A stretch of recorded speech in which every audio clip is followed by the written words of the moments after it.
Good evening. I'm Elizabeth Jones. I'm a full-time family solicitor. Can you speak up a bit, please? I'm Elizabeth Jones, full-time family solicitor. I'm the vice chairwoman of Southwark.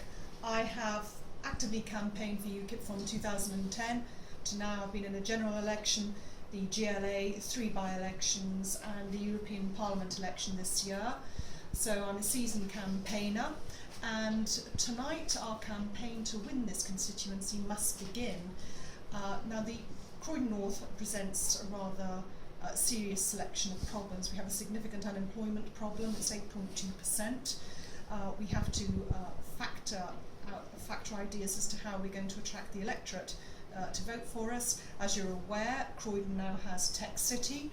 From 2011 to 2012, there's a 23% growth in the number of companies joining Tech City, and I understand there are now about 1,015 startups in Croydon Tech City. This clearly needs to be encouraged. We need to have more and more startups in Croydon. We need to have more job opportunities for all ranges, not just the youth. Everyone needs to be in full-time employment. Long-term unemployment is an indignity to humanity. Also, we have coming up the regeneration of central Croydon. There's a £1 billion package coming to Croydon.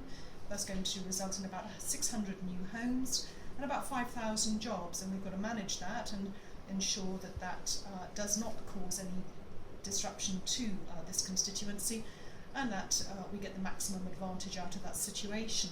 We also have problems with the riots. As I'm sure you're aware, the Riot Recovery Fund has still not been spent. I believe there's 20 million left to be spent. I understand that the funding has not been spent appropriately. It's been spent in public transport and public spaces, when in fact it should have been spent really to improve shop fronts and streets and pavementing and perhaps lighting. That brings me on to another problem with Croydon. In February of this year, the Croydon North Streets Initiative produced an independent commission and advocated a large number of improvements to the local streets, which I don't know have actually been adopted. The Commission did say that all of the major parties should incorporate these issues within their manifestos, and I don't think that actually took place. For instance, they were suggesting that there must be regular power jetting of pavements. We must get rid of the £10 bulk charge for waste disposal, do away with the blue and green baskets for waste disposal, and that shopkeepers must sign up for a waste trade agreement which must be publicly displayed. So there have been a lot of issues with fly tipping. I understand in Thornton Heath in 1 year there are about 1,100 examples of fly tipping. We need better CCTV for enforcement against fly tipping. So all these are issues that need to be incorporated, and we need to put forward a good local and national package to attract the constituents of North Croydon. As I said, it's a large constituency, it's about 85,000 people. We also have a crime problem.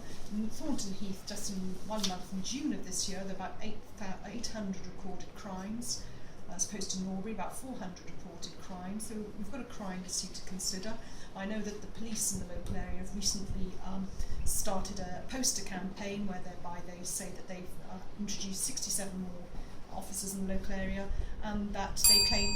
You can just finish off. That's okay. Okay, thank you. Do you have any questions, please? Yes, Emmanuel. Yes, I must say that I like your speech. Thank you very much, Emmanuel. Yeah, so to me, this is what we are here for. We are here for people who understand the problem of Croydon North.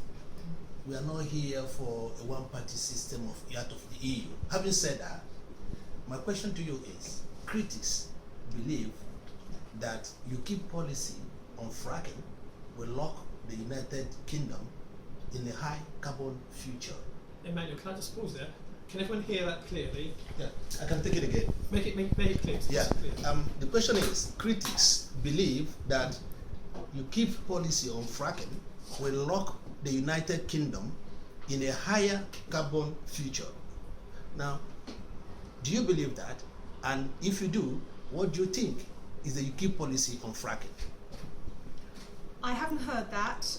I'm by no means an expert in carbon issues. However, I will say, I understand by 2020, 30% of our generative capacity will have been lost. I understand that in 2015 we're going to be losing about 24 of our coal-powered stations. And furthermore, we're going to be losing our nuclear power stations. We do need to have a very serious adult discussion as to alternate power sources. Fracking does need to be considered. I appreciate that there have been some considerable controversies with fracking, but it does need to be considered. We also need to consider our nuclear option. I understand that 80% of France's energy comes from nuclear, and if you read the newspapers today, it is suggested that in the winter various businesses, factories are going to be having shortfalls with energy to ensure that the domestic supply is maintained. So energy is going to be a big issue in the future. But I can't possibly comment about whether that will make us high carbon. I will need to research that further, I'm sorry. Thank you. Johan? Like I say, it was a very good speech. I think you've invested time to understand the local issues, which is very positive.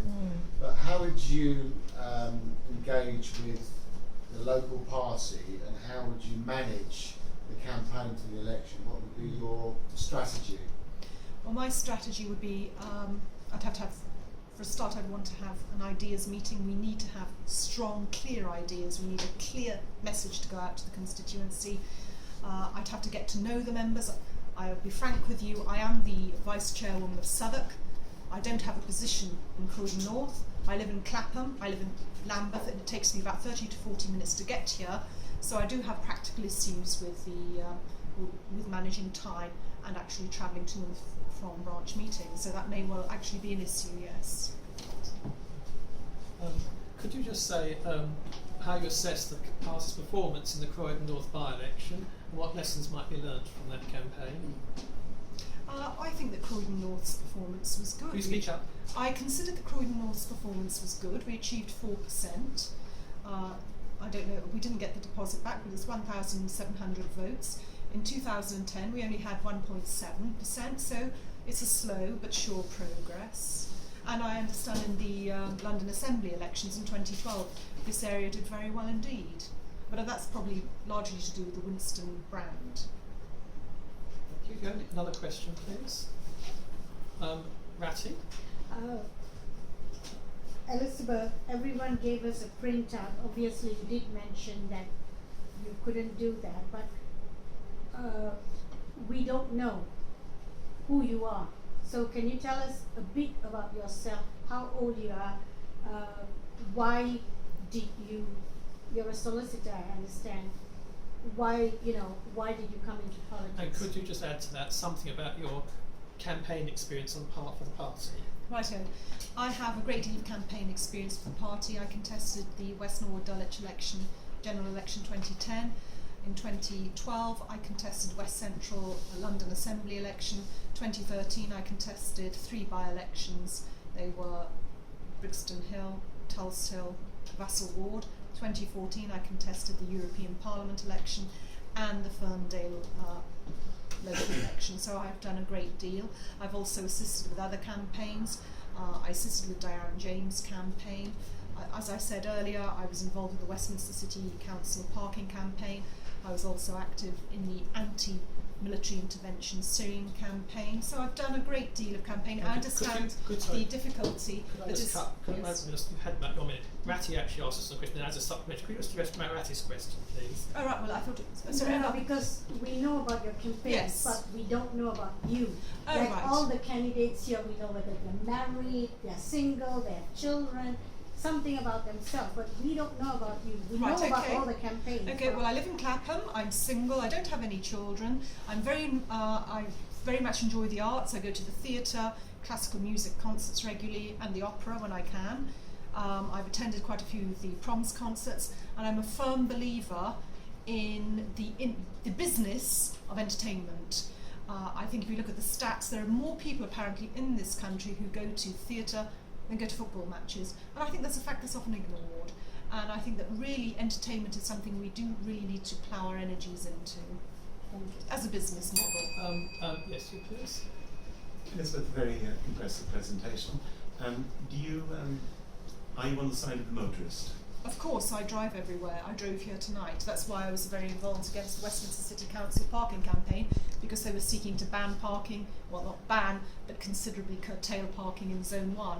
And I felt very strongly about that, as did many people, for sure. I'm pro the motorists. I drive everywhere. Thank you. I'll come to Emmanuel. Yeah, thank you very much. Speak up, please. Yeah, the one more question I have for you is, when you were speaking, you made mention of 800 crimes in Fountain Heath. Yeah, and was it 800 you said? 800 recorded crimes. Yes. 800 In 1 month. recorded crime in Fountain Heath. Yes. And I live in Fountain Heath, right? Yes. You also made mention of unemployment. Yes. If we vote you in as our representative, how are you going to solve this crime rate? It's a very difficult problem, and we need to do an analysis of actually who's committing the crime, what age bracket they're in, what ethnicity they're in. Insofar as it's possible, try to find out what's the problem with policing. As I said earlier in my opening speech, this month the police have, I think it's this month or perhaps it was last month, the local police have started a poster campaign to assure the public that they now have 67 extra officers, and that they claim that crime has reduced by at least 2,100 since last year. Also, it would be, I think, quite a good idea if we had, have you heard of Peacekeepers UK? Peacekeepers is a volunteer organisation whereby people sort of wear a uniform or wear little, orange wristbands, and they patrol the areas. Their local area. It's similar to Neighbourhood Watch. So that gets local people engaged, local people aware of what's going on, and gives people confidence perhaps to go out and about at night, because it's a voluntary sort of Neighbourhood Watch scheme. So that may be a good idea. Tomorrow. Yeah, I thought that was a really excellent presentation. Thank you, Tamara. You gave a lot of information about various different policies which actually impact Croydon North. My question was, given the diverse nature of Croydon North, what sort of engagement strategies do you think that you would be able to implement that will help bring together the different communities and would be actually tailored to the needs of Croydon North? I guess it's slightly similar to Emmanuel. Just how can you help to bring together those different communities so that we can deal with I understand. Yeah, that's quite a complex problem, as I said, because as I mentioned earlier, I don't live in the area. I'm not a branch member of this branch, so I don't have the background or the history behind me, and I don't have the brand name as Winston does. I suppose it would be through social media. I use social media a great deal. I use YouTube, Twitter, Facebook, all manner of social engagement like that, email as well. Or just I think basically you've just got to go out there and attend every hustings and attend every community meeting and try and meet people. I think that's all you can do really. But you've got it would be ideal if you could have someone who's local. I'm not that local, but someone who's actually in the area would be ideal. Thank you. Peter? If you were selected, what would be your priority ward for the North? Which ward would you target? Perhaps you could add to that, how you envisage the campaign running. How would you envisage running your campaign in this area? In order to start the campaign, I would want us to have an ideas meeting, because I really do need to have find out what is actually going on in this local area. It is not my local patch. I understand the issues that happen in Clapham, where I live, and the Lambeth area.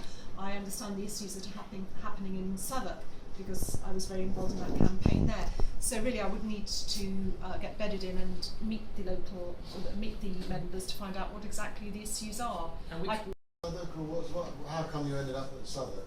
Well, Southwark's very near to, I'll tell you for why. Because there are two branches. You've got Lambeth, I live in Clapham, so Lambeth is technically my branch really, because I'm within London Borough of Lambeth. However, it takes me much longer to come to Lambeth meetings than it does to Southwark.